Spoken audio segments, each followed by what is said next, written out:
વડોદરાના બકરાવાડી વિજયનગર 2 માં પીવાના દૂષિત પાણી પ્રશ્ને સ્થાનિક રહીશોએ પ્રદૂષિત પાણી સાથે દેખાવ કરી તંત્ર સામે આક્રોશ ઠાલવ્યો હતો। વડોદરા ઇલેક્શન વોર્ડ નંબર 13 માં આવેલ વિજય સોસાયટી નંબર 2 માં છેલ્લા 1 માસથી ખરાબ દુર્ગંધવાળું પાણી આવી રહ્યું છે, જેને લઈને સ્થાનિકો દ્વારા અનેક વખત રજૂઆત કરવામાં આવી છે। ધારાસભ્યને રજૂઆત કરવામાં આવતા તેની પાસેથી પણ કોઈ સહયોગ મળ્યો ન હતો, તથા સ્થાનિકોએ આક્ષેપ કર્યો હતો કે ધારાસભ્યને જ્યારે આ જાણ કરવામાં આવી ત્યારે તેઓને આ વિસ્તાર ક્યાં છે તે જ ખબર ન હતું। પહેલા 1 માસથી વિસ્તારમાં ખરાબ અને દુર્ગંધવાળું પાણી આવતા સોસાયટીમાં અનેક લોકો બીમાર પડે છે અને તેઓને સ્કિનની એલર્જી પણ થઈ ગઈ છે।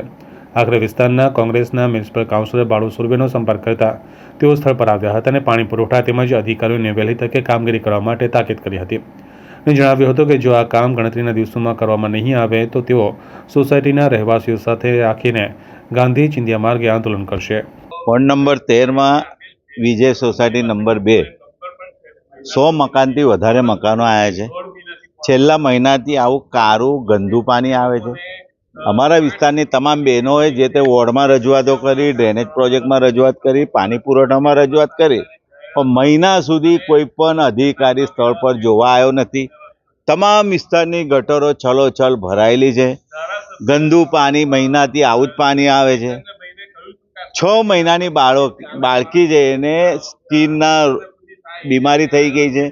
સિનિયર સિટીઝનો બીમાર પડી ગયા છે ઘર ઘર, તો પણ અધિકારી એવું કહે છે અમારી પાસે સ્ટાફ નથી, ગટર સફાઈ કરવાના માણસો નથી, પાણી પુરવઠાના જે પાણીનું કામ કરે એ માણસો નથી, એવો જવાબ આપે છે ને મહિના સુધી આવું કારું ગંદુ પાણી અમારા વિસ્તારના લોકોને ન છૂટકે પીવું પડે છે। અને બજેટમાં 6000 કરોડની મોટી વાતો કરી। 6000 કરોડનું બજેટ છે।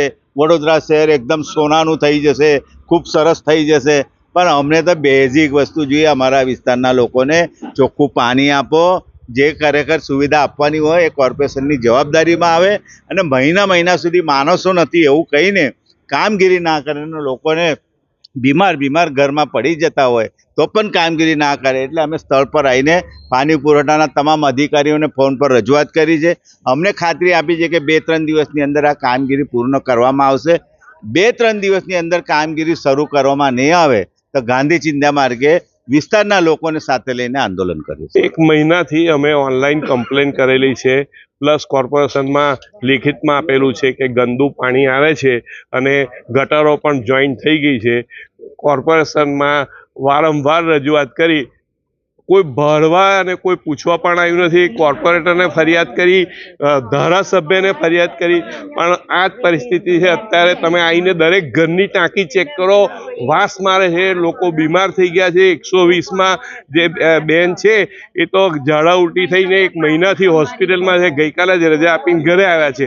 આ વસ્તુ ચેક કરી, કયા ડૉક્ટરને ત્યાં હતા?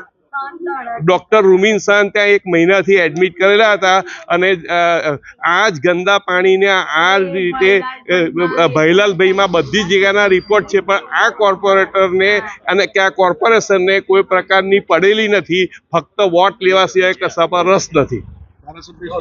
ધારાસભ્ય શું કહે છે કે હું આ એરિયામાં મને કોઈ આઈડિયા નથી, તમારો ક્યાંય આ વિસ્તાર આવ્યો, હું મારા શું કે આસિસ્ટન્ટને પૂછીને આની જાત માહિતી મેળવીને તમને કહીશ। આ જવાબ છે ધારાસભ્યશ્રીનો। એમ એ તો આઉટ ઓફ ગુજરાત છે, એટલે અમે તે છતાં અમે કોર્પોરેશનમાં કહીશું, પણ કોઈ કોર્પોરેશનમાં કહીથી નહીં, કામ સાથે મતલબ છે। બીમાર પડે છે લોકો।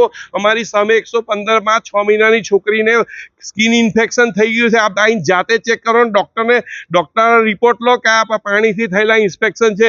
એમાં પાણી ઉકાળીને પાણી ઉકાળીને પણ પીવા એવી પોઝિશન નથી, એટલું ગંદુ પાણી આવે છે।